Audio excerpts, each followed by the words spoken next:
Seydi Mamadu fenete fedinya Mamadu ala kira bangena Abdullahi de kira bangena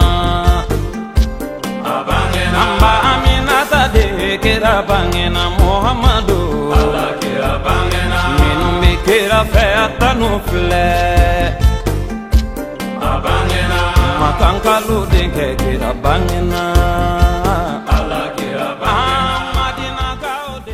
أعوذ بالله من الشيطان اللعين الرجيم بسم الله الرحمن الرحيم الحمد لله قائل وما أرسلناك إلا رحمة للعالمين والصلاة والسلام على سيدنا محمد وعلى آله ومن تبعهم بإحسان إلى يوم الدين وبعد السلام عليكم ورحمة الله تعالى وبركاته مبلمو أمجي كالتنو كالا بركدا أمبي سالي دنفو لسون هرما كانوي على كراي أنا سمغو أني مو مادي يتو نيونيا فوكاتا جودون سي ala ka nin aw bela jirenye o jamakulu sanuma infe biwajulu kene kono ambe nyoro di sahel jamiyatul ansar din bolofaraba min beino ka keni mauludu su nyena mayali barawiye inkara ka ben novembre kalo tle kononto masamba fla anitani kononto rabiul awwal alitle tanin flasu ye wajulu kene basigi ala kira sallallahu alaihi wa alihi wasallam aleka bangali su o nyena mayali la fasamantiya ani bonya min ba konnana wala saka sika wala wala like aslamewi min kede kono mo bora fambela jene fe kala fara uka baraina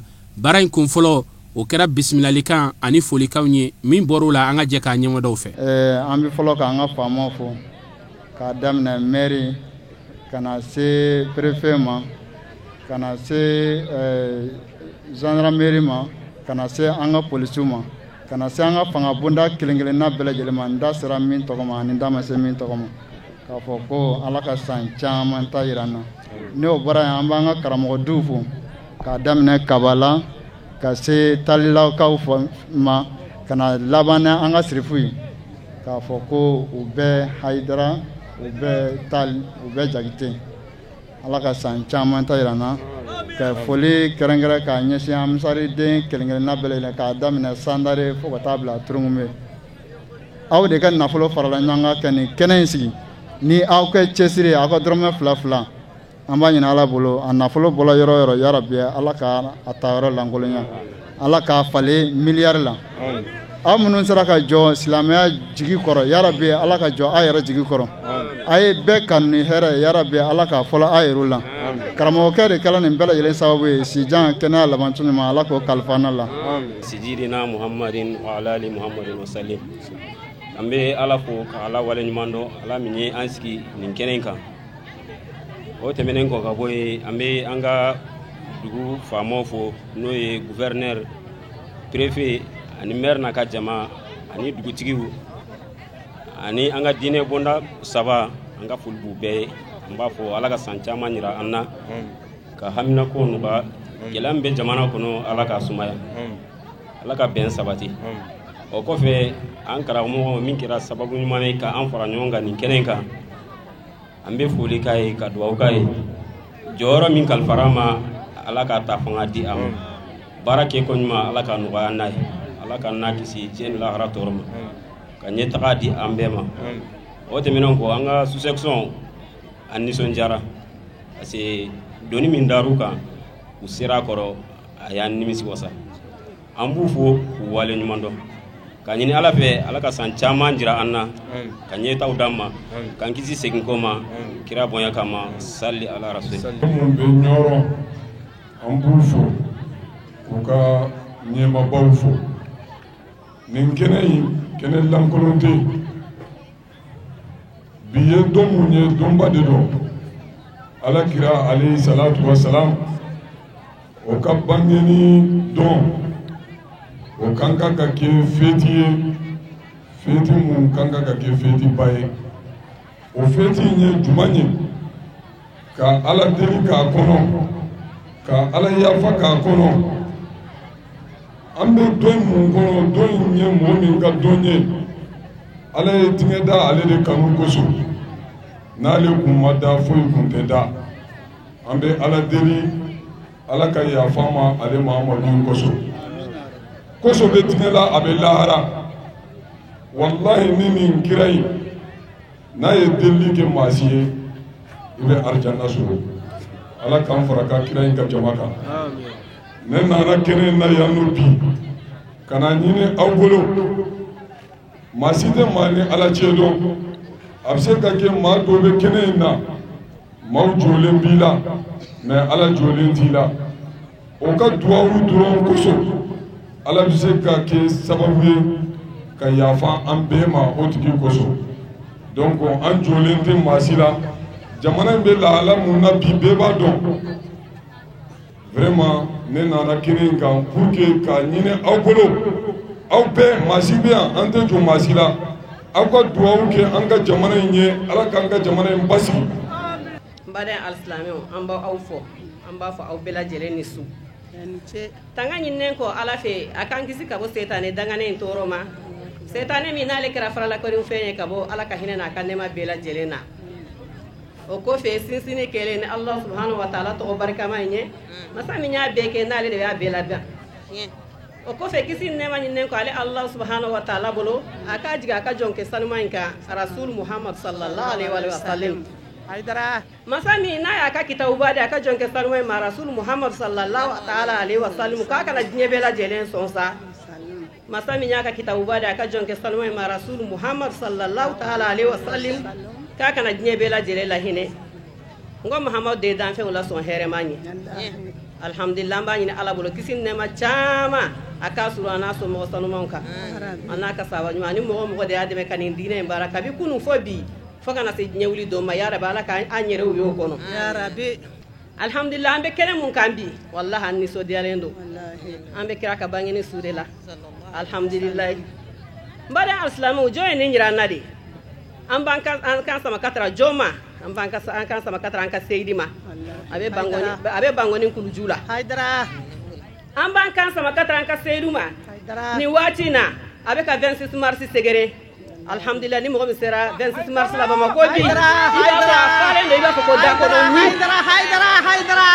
an b'an kan sama katara ya bani ma ale mun kɛra diɲɛ bɛɛ lajɛlen ka hinɛ sɔrɔ sira ale mun y'an bɛɛ lajɛlen don da kelen fɛ ka tila k'an bɛɛ lajɛlen kan don ɲɔgɔn na an tun tɛ ɲɔgɔn dɔn an b'o foli sama katara an b'a fɔ ka ani cɛ jɔn ye a yɛrɛ ye an bɛ tila k'a ɲini ala bolo ɲɛmaya mun kalifara a la yarabi sija ani kɛnɛya ala k'a d'a ma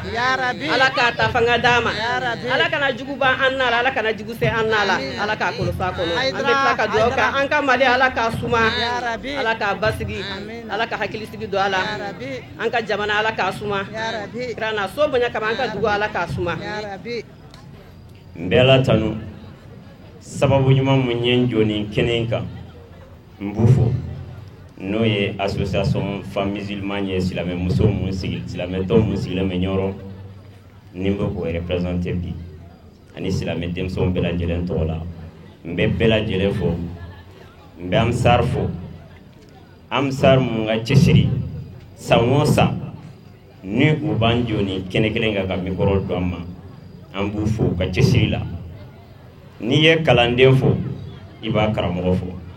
an karamɔgɔ Seex Serif Usman Madan Haidara an b'a fɔ fo Bamako ani cɛ an b'a fɔ wa an bɛ segin k'a fɔ an bɛ section mɔgɔw fɔ an bɛ comité mɔgɔw fɔ a bɛɛ lajɛlen an ka foli bɛ bɛɛ lajɛlen ye alhamdulillah an bɛ ala tanu ala mun y'an jɛre kɛnɛba in ka ɲa ni o bɔra yen kuma surumani de bɛ ne bolo dɔrɔn k'a lase denmisɛnw ma anw denmisɛnw an ka cɛsiri diinɛ in na n'an y'an cɛsiri diinɛ in na an b'a nafa sɔrɔ k'a fɔ ne ye karisa den ye karisa ye ne den ye an k'an jija o ka kɛ foyi t'a kɛ ni sabali tɛ ala ka sabali da ni silamɛw bɛɛ lajɛlen ma haza salamu alaikum wa rahmatulah taala wa barakatuh. Le deuxième adjoint du maire de la commune urbaine de Nioro du Sahel, Monsieur le président de la section en sardine de Nioro du Sahel, Monsieur le président des sous-sections Nioro,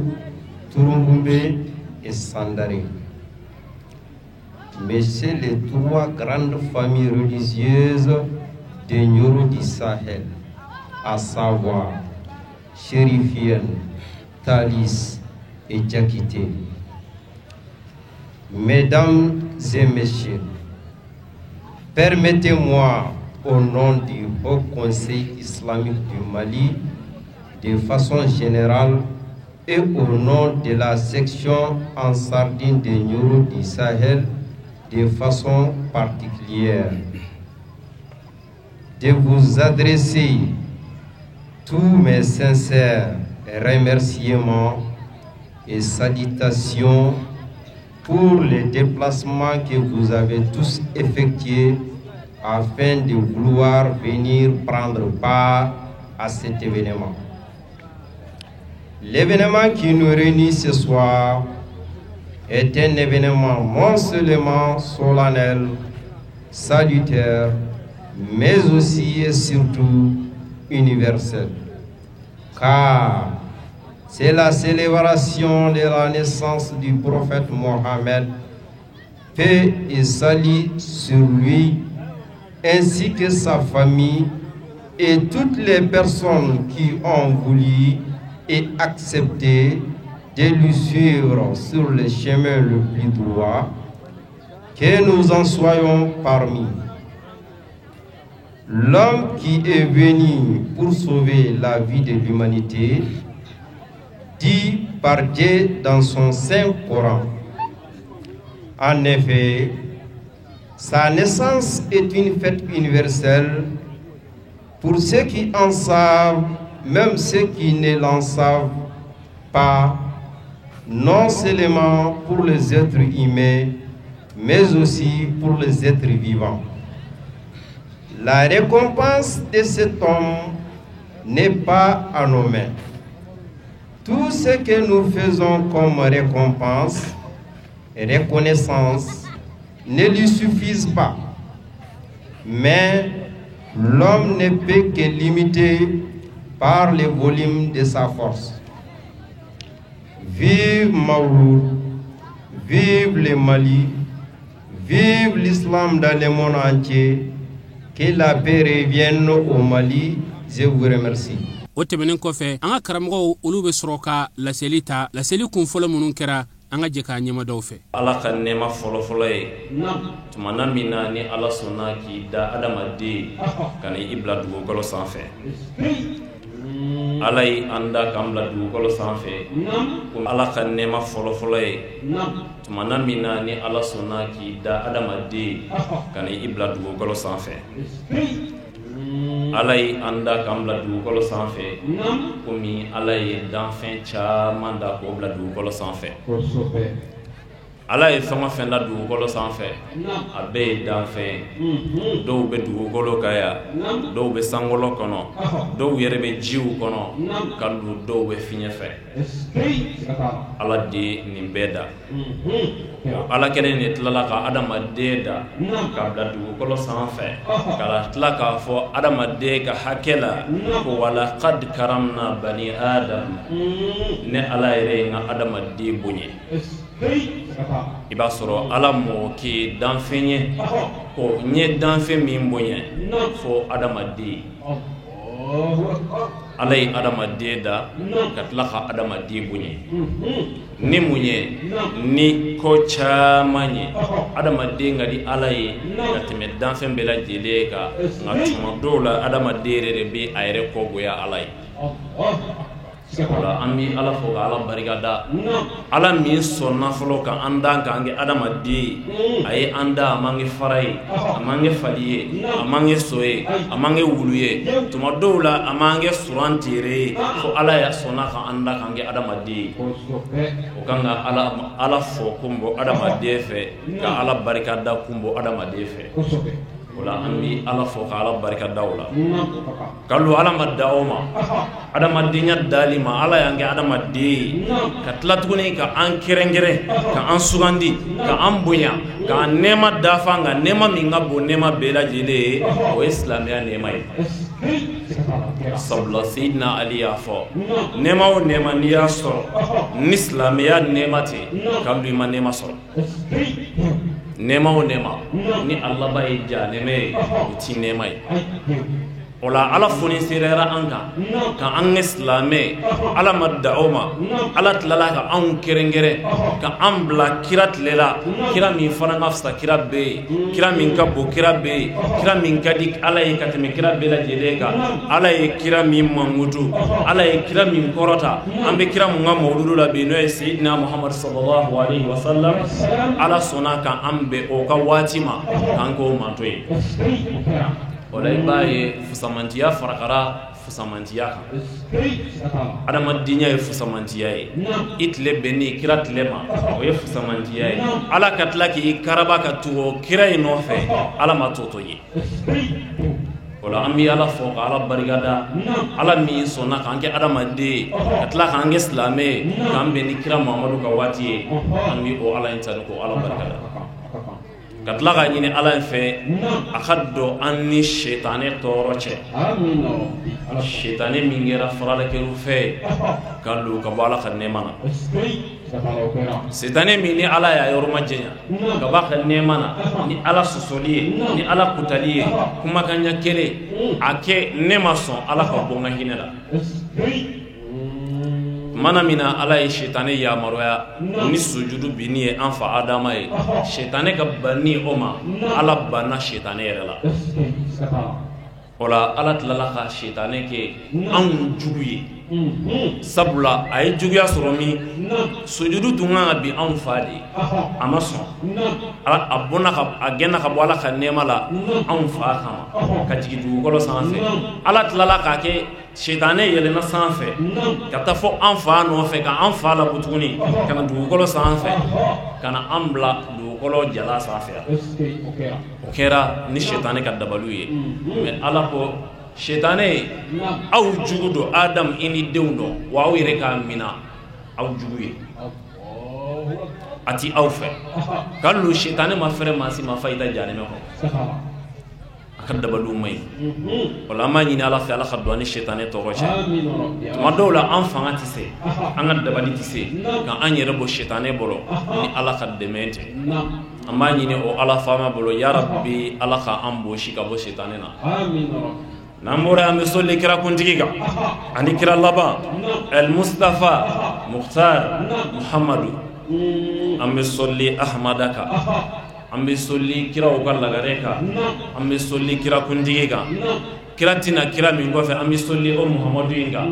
ala en nabi nyuma ya bonna datuguni muhammadu miye am solli o muhammadu inga ala e muhammadu mum blakana duguma kolo sanfe kira ka hakela ni ala ko muhammad ma wa ma arsalnaka illa rahmatan lil alamin muhammad ne me ci foy kama dan fem be ka hinesoro am solli o muhammadu inga kallu ala e muhammadu boy kam muhammadu bunya baw boy billahi hal manu ye muhammadu bunye ni kafiru do ala sunna kulu bunye ndiye muhammadu bunye ala yere bi bunye ngane muhammadu doya uti muhammadu doya ala fe o be ere de doya ala sunna minna ni e banona uti foi ti ala khadalila ala yere de ko muhammad man bi fe dani oyi wallahi tuma dola nene eba nyini kado ala ka kanu gon kado ala ka karama gon kado ala ka bonya gon ala ko mami manere e kanu kanu to kofe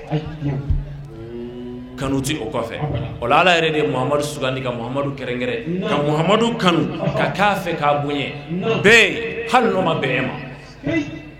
ambi solli o muhammadu inga ani azuriyaw kado muhammad bono ko bona be billahi o mine o kana boyla ala yo ke ala yo oke mana mina ala ko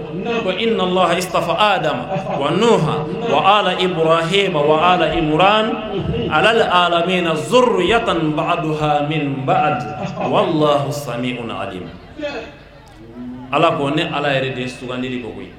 adamana ani nuha ne adama sugandi ka nuha sugandi ka ibrahima ni asomo sugandi ani ibrana amadu bonye ka muhammadu ka du bonye ka muhammadu dew bonye ka muhammadu muso bonye ka muhammadu ka halaka marafion ala yu bonye ale yɛrɛ ma tulonkɛ a bɔnnaw ka ko la kira ma tulonkɛ a bɔnnaw ka ko la wa silamɛ ɲuman bɛɛ maa ma ko la ilaha illallah muhammadu rasulullah sallallahu alaihi wa sallam ko e ye diinɛtigi ye i ka diinɛ ka ɲi i bɛ ala fɛ i bɛ kira fɛ bancogo t'e la kira bɔnnaw la n'i ye bannen ye kira bɔnnaw la e bɛ mɔgɔw la ala ko minnu ma kuranɛ kɔnɔna na ko wa minhum ya'buduna ala harfin mɔgɔ minnu bɛ ala bato kun dɔ kan e b'olu tigi de la e ta ti ala kama ye sabula n'i ta ye ala kama maa min nana f'i ye karamɔgɔ yɛrɛ ka kuma na n'i ye teri kɛra ɲɔgɔnmɛ ye min na bɔra saheli kana jira o kɔ e teri kɛra ɲɔgɔnmɛ ye mɛ min na bɔra saheli e ɲɔgɔnmɛ ka teriya sɔrɔ nka min na nana o bɛ fɔ cogo di kira muhammad sallallahu alaihi wa sallam e y'a kanu sɔrɔ ka bonya sɔrɔ ka tugu a kɔ mɛ minnu yɛrɛ bɔra la dun e n'olu bɛ kɛ kelen ye wa ayi o la e n'olu tɛ kɛ kelen ye ala ye kira bɔnnaw bonya ka k'u fɛ ka lo an yɛrɛ ka kira bɔnnaw bonya ka k'u fɛ n'o kɛra ala bɛ k'an fɛ an bɛ soli a bɔnna bɛɛ kan ani a ka sahabaw sahaba ɲumanw minnu ye kira ɲɛji cɛ dɔnkɛlaw la minnu ye diinɛ wabɔ kɛ ka pamuru ta kira nɔfɛ ka diinɛ kɛlɛ kɛ ka jihadi kɛ fo k'a se anw fɛ yan bilahi Sahih Bukhari kɔnɔna na sahabaw ka kuma b'a la ko olu dɔw ye jihadi kɛ kira nɔfɛ sallallahu alaihi wa sallam bilahi kallu min bɛ dun a ti sɔrɔ olu dɔw tun bɛ yiri furabulu de bɔ ka lu k'o tigɛ k'o don da la k'a ɲimi n'a nuguyara waati min na o tuma na u bɛ ji min k'a lajigin mɛ ninnu ye nin kɛ mun kama diinɛ bɛ se ka jɔ walahi tilew man kan dɛ olu ye pamuru ta u faw sara u baw sara u denw sara u musow sara u ka duw tira ko cogo min na ala ka diinɛ ka jɔ mɛ ne bɛ daale k'an ka duli k'an jɔ ala ye ne dɛsɛra n'i ye min wele k'a taara bayi a ma boli b'o fa an bɛ ɲɛ sɔrɔ lahara o la an bɛ soli a ka sahaba ɲumanw kan kalu ani kira nɔfɛ tugubaga ɲuman bɛɛ minnu y'u senda o sendanɔ na fo ka taa bila lahara jɔ dɔ na ala ma an yɛrɛ yeru la su in na an bɛ kɛnɛ min kan an b'i mawuludu kɛnɛ kan ni ala ka diɲɛ kira Muhammad Mustafa sallallahu alaihi wa sallam an bi ale ka bangeni sankunbɛ la ɲina ɲɔrɔn kabakɔlɔ guakɔrɔ o la an bi ala fo o la ka ala barika da ka la an bɛ dugawu kɛ an ka jamana ye ala ka an ka jamana kɔlɔsuma ka lu ala ka basigi don an ka jamana kɔnɔ jamana kɔnɔdenw ala ka an kan bɛɛ kɛlɛ ma ya rabbi an ka jamana in ɲɛmaaw ala ka hakili ɲuman di u ma u bɛ se ka Mali mara ni hakili ɲuman min ye ka lu ala ka anw yɛrɛ kɛ kotugubaga ɲuman ye an ka jamana ɲɛmaaw kɔ ni an bɔra an bɛ dugawu kɛ tɔn in Jamiatul Ansar Dinul Islami tɔn min jɔlen don ala ka dugumakɔlɔ in sanfɛ sigikan foyi ti anw na diɲɛ kɔnɔna na an ti sadiri laɲini foyi ti an na hadafu foyi ti anw na fo ala ka diinɛ a bɛ se ka faamu a tiɲɛ kan kira nana ni min ye a bɛ se ka minɛ a cogo la k'a kɛ a faamunɛ k'a sɔrɔ ne ma don e gasi la e ma don ne gasi la bɛɛ k'i ta kɛ e y'i ka faamu kɛ sira min kan ala bato o sira kan ne ye n ta faamu sira min kan ne ka n ta k'a la an ka n tigi di ɲɔgɔn ma bɛn kɛlɛnya sabati ɲɔgɔn dema ka ɲɔgɔn dema diɲɛ kow la ani ala kow la Jamiatul Ansar Dinul Islami a sigi kun ye dɔrɔn de bɛɛ bɛ se ka kisi sɔrɔ cogo min na wa an ka hadafu ye nin de o la an ti kelen an bɛ dugawu kɛ tɔn in ye ni an bɔra ye galu an bɛ dugawu kɛ an ka sabu ɲuman ye an bɛ dugawu kɛ Mahamuru ye an bɛ dugawu kɛ Zamzamiyu ye an bɛ dugawu kɛ Sherif Usman Madani Haidara ye ni Haidara tɔgɔ fɔ fari bɛ bonya na bilahi munna a y'a kɛ ala ye kalu ala ti fisiriwale man kana lillah kana Allah n'i y'a kɛ ala ye ala b'a kɛ bilahi ala t'o masa ye Haidara ye a kɛ ala ye de ala sɔnna fana k'a kɛ Haidara ye ambe do ge shrif kenye ana khaddimaya shina akemme ka istad belel bayfa no e 26 marsier kallu yamego min la harabul ma zamzam yu baby kam mawludu nyene maya wa du golo sanfe nye fanti bi ansaru tero minaka mawludu nyene maya an yɛrɛ fɛ ɲɔrɔ ya a bɛ ka ɲɛnamaya turungumɛ an ka sous section dɔ la komi a bɛ ka ɲɛnamaya sandare cogo min na wa anw yɛrɛ bi a ka yan o la an bɛ dugawu kɛ karamɔgɔ ni a ka denbaya ye ka don an tɛ se ka don an ka walanda kɔnɔna na nin su barikama ye ni nin su sankɔrɔtalen la fɔ an ka dugawu kɛ an ka ansaru su ye ani minnu ye diinɛ wabɔ kɛ ɲɔrɔ ya ani diɲɛ fan wɛrɛ anw yɛrɛ fɛ yan cɛ caman bɛ minnu y'u nin di k'ala ka diinɛ in dɛmɛ nin soba ninnu na an tɛ ɲini o kɔfɛ ka dugawu k'u ye an balimakɛ ni an fa ale bi ala ni o ye kɛw najɔ ye u bɛ ala ka nɛɛma la ani tarawele na Masta Tarawele olu ye u nin di yan ani ka fara kan an yɛrɛ balimakɛ kan Aba Saïd El Khudri Seydou Kamara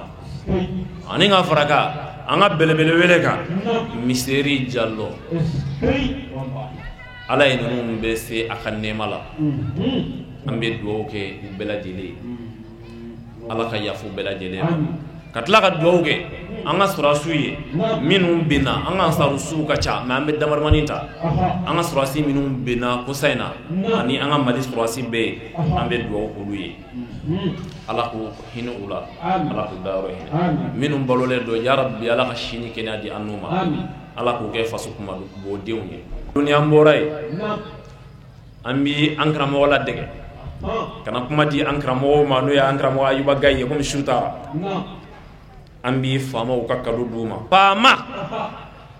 ko tilɛ n'ala y'i kɛ jamana ɲɛmaa ye k'i kɛ maratigi nin bɛɛ b'i ka mara la bolisonna b'a la o ka hakɛ d'a ma ewa chrétien b'a la o ka hakɛ d'a ma silamɛ b'a la o ka hakɛ d'a ma ladiniya yɛrɛ b'a la mais e ka mun bɛ se ninnu bɛɛ lajɛlen ma e ye diinɛtigi o bɛ ninnu bɛɛ lajɛlen nafa wa ɔhɔn tuma dɔw la n'i kɛra tiɲɛtigi ye nka hali n'i tɛ diinɛtigi ye e ka mun bɛ ninnu lafiya o ye ka tilennenya ye aw bilala yɔrɔ minnu na mɔgɔw bilala ye dɛ wa u tɛmɛna aw tɛ yen bi wa aw yɛrɛ bɛ tɛmɛ diɲɛ ye don saba de diɲɛ ye don saba ye AMS o ye kunungo ye o tɛmɛna o tɛna bila an ka Mali faama tɛmɛnen minnu y'u tile kɛ kunungo k'u da climatiseurs kɔrɔ k'u da mobili baw kɔnɔ k'a daminɛ indépendance ta waati la ka na bila sisan na a caman taara so dɔw bɛ kaburu kɔnɔ bi bɛrɛ bɛ dɔw bolo n'u bɛ ka yaala o caman tɛmɛna wa bi dɔw b'a la bi faamaw do t'i di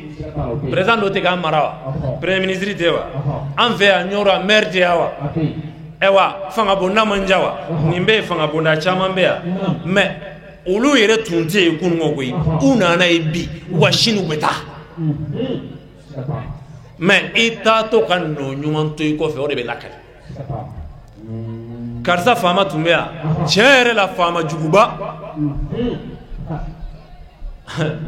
o tɛ ɲuman ye dɛ e y'i ka fangaya kɛ i y'i ka service kɛ e ma se ka foyi kɛ faso ye fo k'a dun ka bɔ faso ka faso ta suɲɛ k'a ŋanamu k'i ka village k'i ka mobili san k'i ka moto san e ka faamaya kɛra o kɔnɔ ye waatinin dɔ i bɛna bɔ a kɔrɔ wa i ye adamadenw joli min ni min kɛ bilahi ala t'a to i la a ye siran koyi Mali faamaw dɔrɔn tɛ koyi c'est-à-dire ɲɔrɔ faamaw dɔrɔn tɛ nin y'an bɛɛ de kalu sira mɔgɔ hakɛ maa ma adamadenw gasi sigi ka sira adamaden hakɛ bilahi i halakira kira Mamadu de fɔ sallallahu alaihi wa sallam kira ko farikolo cɛ la farikolo muso la farikolo faama la farikolo fantan na farikolo min kɔni de mana balo haramu la ko foyi t'a ye janɛmɛ ko karamɔgɔw kira m'a fɔ wa kira ko farikolo balo la bilahi haramu na ko sara ye tasuma dɔrɔn e bilenna k'i nugu klimu kɔrɔ i ma nuguni foyi ye fo faso wari k'a bɛɛ suyɛn k'a dun mais a tɔtɔ to i kɔnɔ i bɛ fɛn o fɛn dun janɛmɛ don a bɛɛ de don maa maa ye a dun bilahi ta tiɲɛna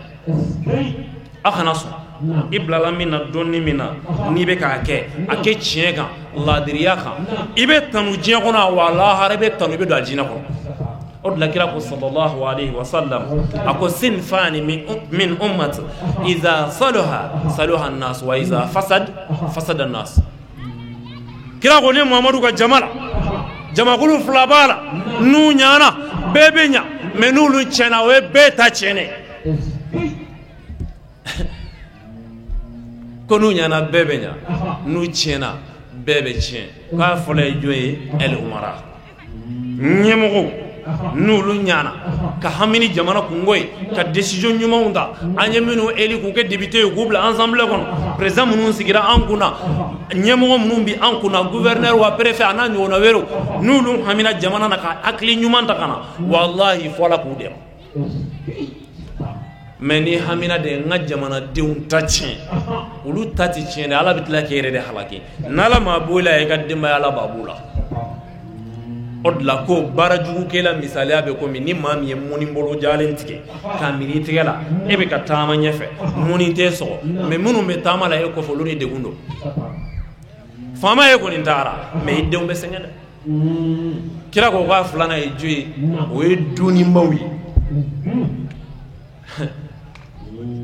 Allahu akbar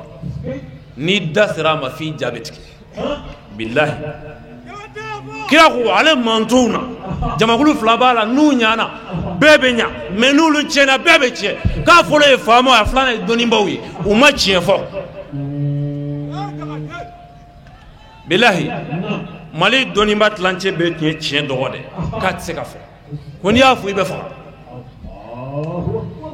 k'i da ala ta kan k'a bɛɛ kuru k'a bɛɛ su ka kɛ mun kan seli de silamɛya ye n'i y'a sagafurula ye wurudi i bɛ jɛnɛya kɛ i b'a sagafurula ye wurudi a banna ka bɛɛ su ka kɛ o kan walijugu jamana tiɲɛnen sisan bɛɛ wulila k'i jɔ an karamɔgɔ yan'a ka se nin maa fɔra ye ka kuma e banna ka kuma wa i kumanen i ma ɲuman fɔ bilahi o de la lahara jɔ don kɔnfa fɔlɔ minnu bɛ taa jahanɛmɛ kɔnɔ dɛ kira ko sallallahu alayhi wa sallam lahara jɔ don ni jamakulu saba bɛ na fɔlɔ jihadikɛla min ko ale bɛ jihadi kɛ ala ka sira kan faama bimaana waritigi ala ye wari di min ma ani dɔnnibaw nin caman bɛ jɛni sini ala kana ɲɛ ala Mali faamaw a ye laadiriya wallahi ni Mali faamaw laadiriyara o tile an bɛ degun caman na a bɛ bɔ a kɔnɔ bi an ka zitisi ɲagaminen dɔ pewu kana se dɛ e ye fantan ye fɛn t'e bolo fɛn ye lase zitisi la wallahi i ni sɛgɛn t'a dɔn i ni sɛgɛn t'a dɔn sabula a t'i ɲɛnabɔ bilen o de ye Mali cɔrɔ ala k'an bɔ ni an bɔra yen k'an lo dutigiw dɔrɔn tɛ faamaw dɔrɔn tɛ ala ye maa ma kɛ marakɛla ye e ye faama dɔ ye dutigiw b'a la dɛ dutigiw kɛrɛnkɛrɛnyana ɲɔrɔngaw an k'an ka denbaya nun filɛ an ka lo an ka segin tɛ sa bilahi an ka lo an ka segin dɔ kɛra ten dan sagona dutigi bɛ ye faama ye lahara jɔ dɔ i ka denbaya kan kira ko sallallahu alayhi wa sallam kullukum ra'in wa kullukum mas'ul an ra'iyatihi lahara jɔ dɔ dutigi bɛɛ lajɛlen i tɛ siratu tigɛ fiyewu fo ala y'i bila bagan minnu gɛnni na n'a y'a sɔrɔ i y'u gɛn ka ɲɛ walima i m'u gɛn ka ɲɛ an denw bɛ cogo di an musow bɛ cogo di bi an yɛrɛ ka ɲa lo ye dɔrɔn anw denw ni mun bɛ bɔ pantoloniw jinikulotiw mesiw u kunkolo falen u bilennɛ a banna an bɛ maratigi ye koyi ni dɔ fɔra Mali faamaw ma o diyara aw ye o mais tur sera aw ma caman ye kunbiri dutigiw maa maa min ka du mara ka ɲɛ bilahi i tɛ don a diinɛ kɔnɔ fo i deseli ni desera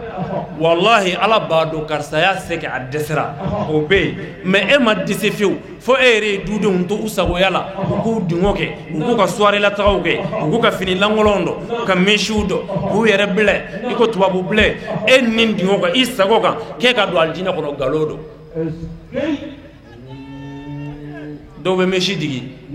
ko wala an b'a ye karamɔgɔdenw kunna hali ni ma ka alimami den ye mesi digi o t'a daga karamɔgɔdenw y'a digi o b'a daga an bɛɛ ɲɛ tuguni kan maa si mago t'a la bɛɛ y'i ɲɛ tugu i ka denbaya fiɲɛ kan maa si mago t'a la mawuludu sigira nin de kama ko kira Muhammad sallallahu alaihi wa sallam kira ko marajugukɛla tɛ don alijinɛ kɔnɔ la yadkhulul janna shay'un milka marajugukɛla tɛ don alijinɛ kɔnɔna na kira ko ten maa o maa i ka denmara mara ka a mara ko juguya kira ko i tɛ don alijinɛ kɔnɔ mawuludu sigi kun ye de ko dutigiw a y'a hakili to aw ka denbaya la musow a ye fini ɲuman don a ye disa bere ala y'o kɛ diyagoya di musow kan wa filatigiw ala k'aw yɛrɛ ka tile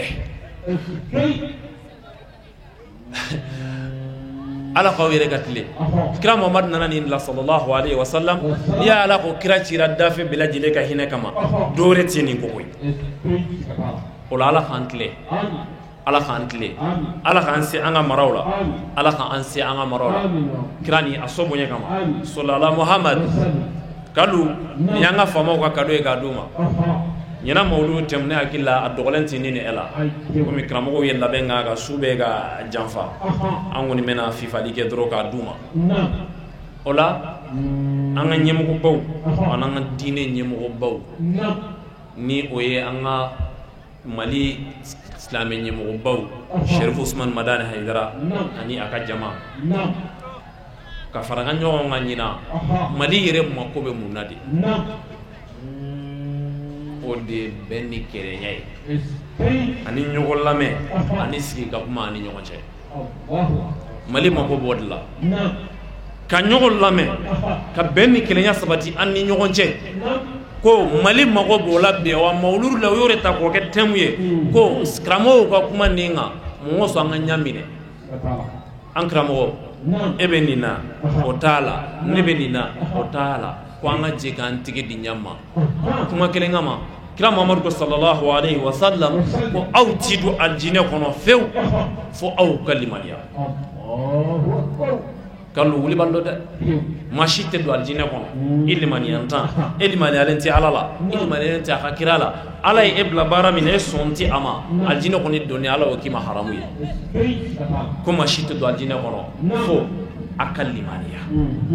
kira ko sallallahu alaihi wa sallam aw ti limaniya fewu fo aw ka ɲɔgɔn kanu n'i y'a lɔ ye ɲɔgɔn kanu bɔra yɔrɔ jumɛn a daminɛna yɔrɔ jumɛn anw yɛrɛ ni ɲan cɛ fɔlɔ silamɛya kɔnɔna na anw minnu ko k'an ye silamɛw ye e ka faamu ye nin ye ne t'o la ne ka faamu ye nin ye e t'o la anw yɛrɛ c'est-à-dire fɛnkoɲɔgɔnya daminɛna anw ni ɲan cɛ fɔlɔ ne ti e fɛ e tɛ ne fɛ o nana ni fɛnkoɲɔgɔnya ye ka b'o la ka na don jamana kɔnɔ fo ka don duw kɔnɔ si tɛ si fɛ k'a sɔrɔ ala ka ma kuranɛ kɔnɔna na ala min n'a ka sisankɔrɔtalen don k'o ye silamɛw aw kana fara fara aw ka bɛnbaliya ani aw ka kodɔnni ɲɔgɔn ma walayi o bɛ aw fanga ta de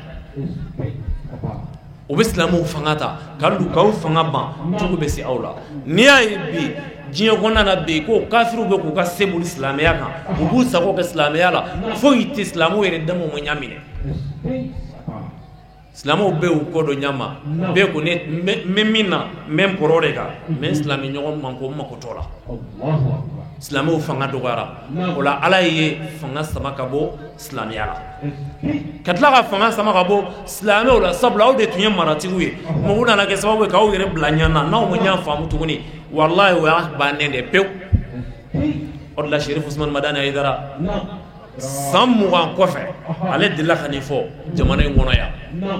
k'a fɔ Mali faamaw ye Mali karamɔgɔw ye alimamiw an ka jɛ ka tɔn kelen sigi ka don da kelen fɛ ka bɔ da kelen fɛ k'an fanga di ɲɔgɔn ma n'o kɛra bɛɛ bɛ min na bɛɛ ka to i ta kan mais an k'an fanga di ɲɔgɔn ma k'a kɛ silamɛ gurupuba kelen n'o kɛra walahi lafiya bɛ sɔrɔ mais a ma lamɛn dɔn mais bi a nafa yɛra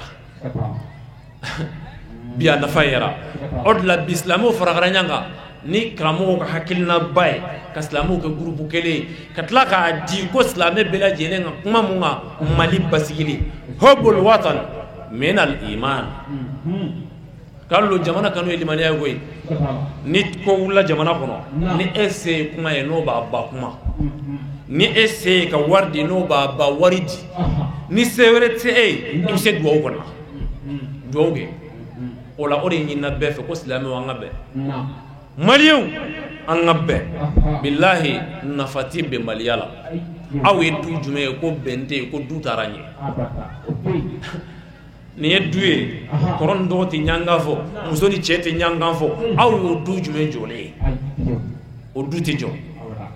wa ni eduye ko dugu de ti nyafe aw ti nyogon kan fo o dugu jume ko dugu bora nona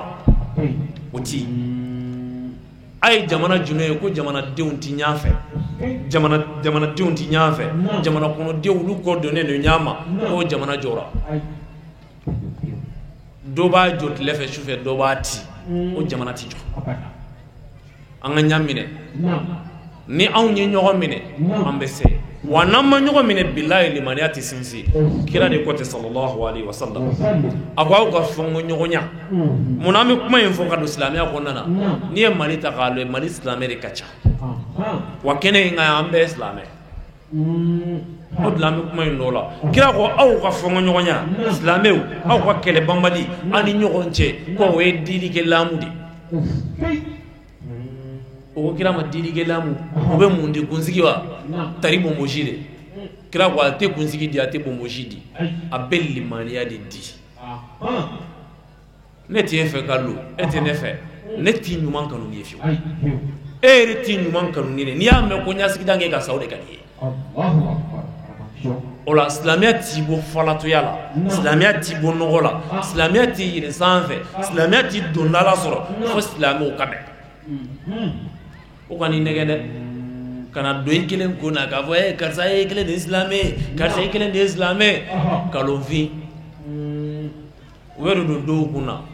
otma ku shuku blatola mais erika jatemine billahi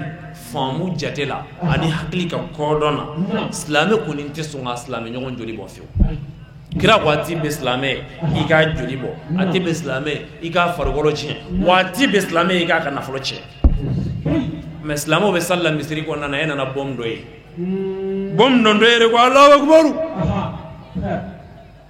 o islamé ay billahi islamé o islamé fiu islamé ti islamé nyogon fa billahi kira yo gele awma kira ko sallallahu alayhi wa sallam ko maminu quelque islamani mu'minu ya akorshi uninyanje akira zifio akira chrétienyo akira boni batula antaw kele atankele anye fendo aninyanje obe imposara anye islamé o chien mu'minu uninyanje islamé nyogon do ka to faga ti ama fuikila kira ko fujane me ko alati yafiba oye islamé ni mawere surtout islamé muni tuga aslamé nyogon fa fu ka salama fuikila anta fu islamé sabla islamé ti joli bonay wala mali on ambe fe mali Allah fi anga bengoy wa nyoronga on ambe fe nyoronga ila anga be kanto furugo faragala nyoron sede goy wala la kasan chama mawdudu irana ala kan faraga san wore yeboga suye doninge de garbu kuma amado mawdu ira kono mawdu tigi ube ando e ankra mogoy amina sira seme ulula kanyini ala fe san chama mawdu ala khaira ana ala kan be la bangonyi ala kan sutura ala nya ni fe mashika na boni hamina ko ya ala fi kadlani ala an hamina ko la ala an kisi anjuro na ko ma ala nya ni fe ka mali kolosuma ala mali basigi ala joli bonjo mali kono ala joli kana bo mali kono ala nga fama wala adriya ala ikutle ala ka doni mo usra e ala je ala ka chiefo ala ika nyere sra e ala je kirane asobo nya kama mawludu bay bonye kama salli ala muhammad barambina kunche nan karamogo yuba ni maga aleka la seliye ay la selimin ke anga je ka anyama daw fe muhammadu ye jonye akanu ye jonye fo de kando Muhammadu jugu bala jugu jumɛn minnu k'u t'a fɛ olu y'a jugu ye tuma dɔ la dɔw yɛrɛ bɛ olu b'a kɔ nka olu yɛrɛ fana y'a jugu ye jugu bɛ minnu banna la i n'a fɔ Abu Jahili Abu Lahabi a n'a ɲɔgɔnna olu bɛ yen mais mɔgɔ wɛrɛw bɛ yen minnu tugura kɔ olu kɛra jugu ye i n'a fɔ jɔn Ra'isul Munafiq fil Madina ani Misirin Tubani olu tugura kɔ o y'a ɲini k'a mankutu tiɲɛ o kɛra ka bangeli Ansarudin al-Islamiya hakilina foyi tɛ anw na comme karamɔgɔya ye mun fɔ jamana in a ka se ka tile diɲɛ ka se ka tile Mali bɛ ɲa cogo o cogo y'anw ka hakilina ye n'a ye mun ye mɔgɔw jɛ o ko fɔ mɔgɔ o mɔgɔ i kɛra silamɛ ye o i kɛra chrétien ye o i kɛra yahudiya ye o ni Mali ka tile n'o de ka di i ye i bisimila o de la Ansaru y'a kɛ an bɛ fara ɲɔgɔn kan maintenant an ni diinɛ yɛrɛ mɔgɔw hakili la dimanche tɛmɛnen Nioro hôpital la y'a dɔgɔra Ansaru ni chrétiens ka Nioro silamɛ tɔn bɛɛ Haut Conseil imama l'INAFEM a tɔ bɛɛ an bɛ pi k'a bɛɛ wele ka taa fara ɲɔgɔn kan maintenant ka jeli di l'islam est chrétien pour jamana ka se ka suma an y'o kɛ mun kama bɛn a nafa ka bon dɛ lafiya a nafa ka bon n'i y'a ye i b'a fɔ ko ne al ananiyun k'i b'i yɛrɛ ɲini i yɛrɛ sɔrɔ ha jamana min yɔrɔ min na komi bi hakilina yɛrɛ man ka ye jamana in den na bi fo an ka fɛɛrɛ k'an ka bɔ diɲɛ kɔnɔ wa Mali janfalen don jamana in janfalen don dɛ jamana in janfalen don bon i bɛ fɛn o fɛn mun ye mankan na a bɛɛ bɛ k'a yɛrɛ niyɔrɔ pɛn tubabu ko tɛ ko a niyɔrɔ buru de a b'a la ko de ɲini Mali ko tɛ e ye nin yiri branche minɛ i dulonni na nin ye nin branche minɛ a y'a dulon la aw bɛ branche ko kɛlɛ la dɔ nana ni jele k'a bɛna yiri ju tigɛ a tɛ branche ko kɛlɛ bila ka fɛɛrɛ ko la fɔlɔ an m'a la ko Mali marali mais Mali yɛrɛ n'i y'a tila saba ye bi fila si t'an bolo bi n'an farala ɲɔgɔn kan Mali kɔnɔ Mali président Mali ministre a député a maire u bɛɛ tugulen bɛ karamɔgɔ de kɔ donc ni karamɔgɔ ye wulibali da u tɛgɛ u bɛ tiɲɛ minɛ o tɛ wa mais mun na dɔnnibaw tɛ se ka bɛn bon anw ko Ala joli b'an bolo silamɛya taabolo bɛɛ a bɛɛ ka Ala ye joli ye kelen a bɛɛ ka kira ye joli ye kira kelen alikaba joli alikaba ɲɛsinfan kelen kuranɛ joli kuranɛ kelen mais anw bɛ nin bɛɛ la anw dɛsɛra ka bɛn donc o kɔrɔ ko Ala ko tɛ Ala ko tɛ dɛ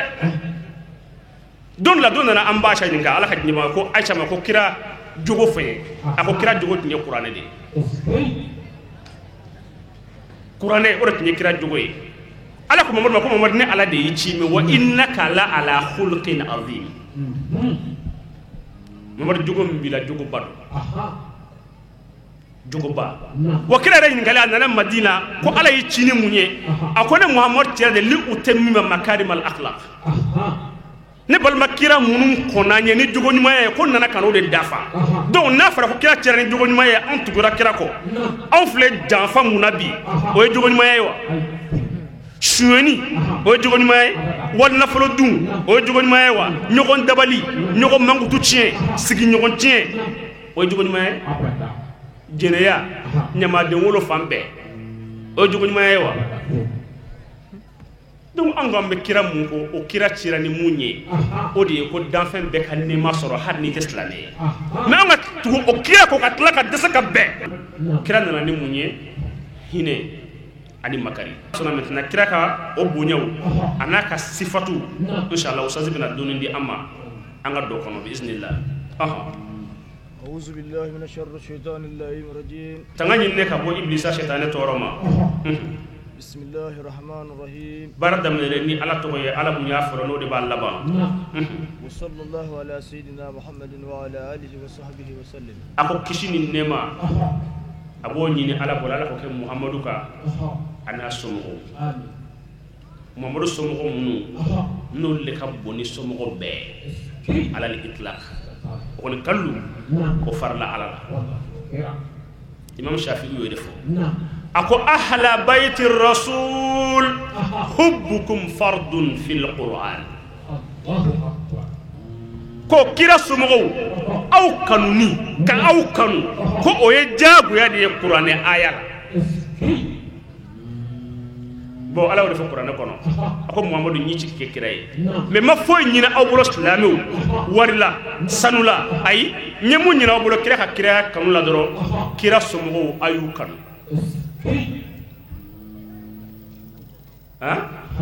kira somogɔw a y'u kanu o de ɲinina silamɛw bolo kira ka kiraya sara la نشأته صلى الله عليه وسلم قبل البعثة ako kira yɛrɛ ka cogoya ka kɔn a cili ye اشتهر صلى الله عليه وسلم بين قومه ako kira sigira a ka mɔgɔw ni ɲɔgɔn cɛ mɔgɔ jumɛnw a wolola minnu cɛla ka mɔɔw cɛla ka kɔrɔbayaw cɛla est-ce que y'a faamu a wolola minnu cɛla n'u b'a dɔn ka kɔrɔbayaw cɛla donc a ye waati jan kɛ olu cɛla ka kɔn a ka kiraya ye بجميع الخصال المحمودة mais kira ka o ta in kɔnɔ foyi ma foyi sɔrɔ fana kɛra jogo o kɔrɔ wale ma tanulenw waleya minnu ye tanuli walew ye a y'o dɔrɔn sɔrɔ ka kɔ ka kiraya ye كالصدق i n'a fɔ komi tiɲɛtigiya ka kɔ muhamadu cili ye a ka kɛ ala ka kira ye muhamadu tun ye tiɲɛtigi de ye a tun bɛ tiɲɛ fɔ est-ce que y'a faamu o de la don la kira in kɛra kisi n'o bɛ kira ye ko est-ce que mumini bɛ jɛnɛya k'a fɔ k'a bɛ surunya o ko nkalon don a ko la mumini tɛ nkalon tigɛ mumini bɛ sɔn ka sa mumini bɛ sɔn a ka tunu pewu mais a b'o kɔrɔ dɔn ni nkalon ye mais an k'an yɛrɛ ɲininka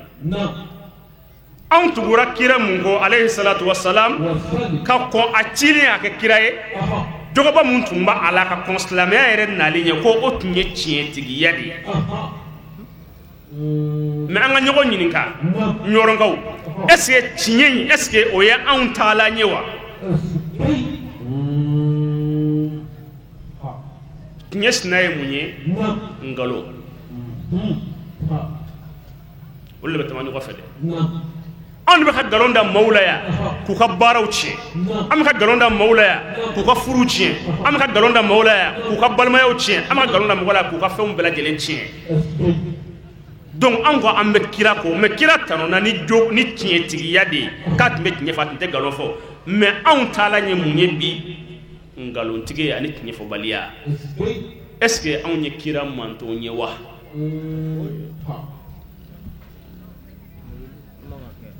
awa an tɛ jaabi ɲini ɲɔrɔnkaw an ka jaabi ɲini an ka kira jogo tun ye mun ye ko tiɲɛ fɔ mais est-ce que tiɲɛ fɔ jogo bɛ anw na wa an filɛ san mun kɔnɔ a daminɛ ni bi cɛ anw ye nkalon joli tigɛ a dun fɔra ko hadamaden ko kumakan dɔw bɛ yen n'a bɔra hadamaden da ko o y'i ka gafe kurulen de ye fo lahara ala tɛ foyi sɛbɛn ye tuguni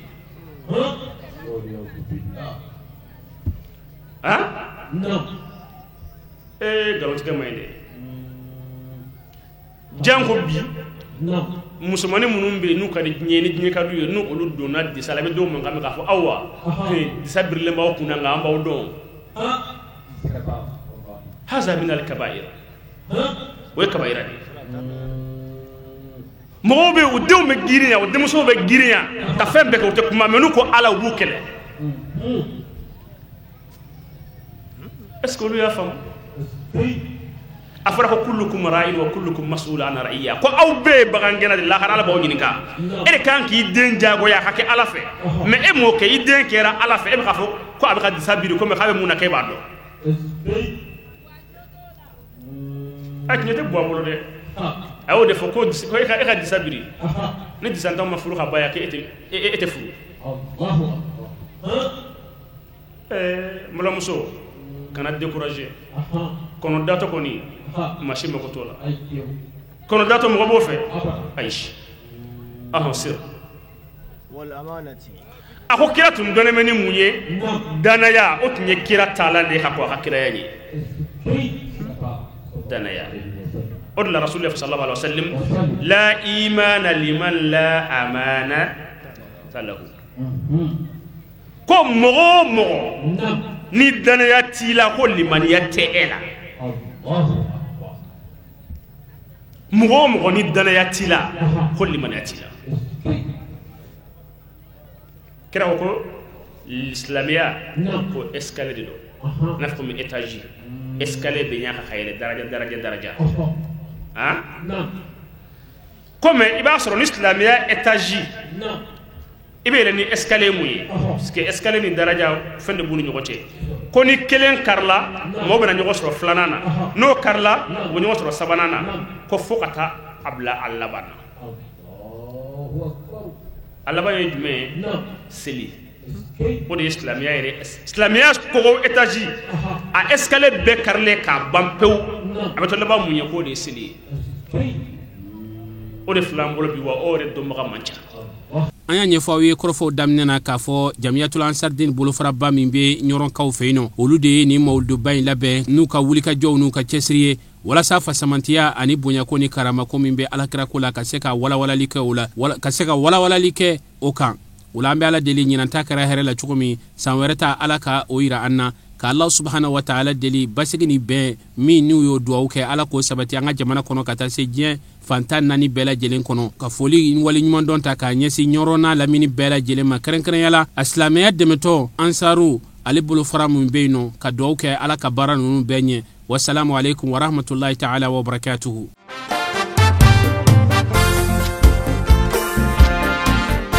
Mami mi kira fene bo fene ti mamadu fene te fedi nyana mamadu ala kira bangena Abdullahi de kira bangena abangena amba aminata de kira bangena Muhammadu ala kira bangena minu mi kira fe atanu fle abangena makankalu de kira bangena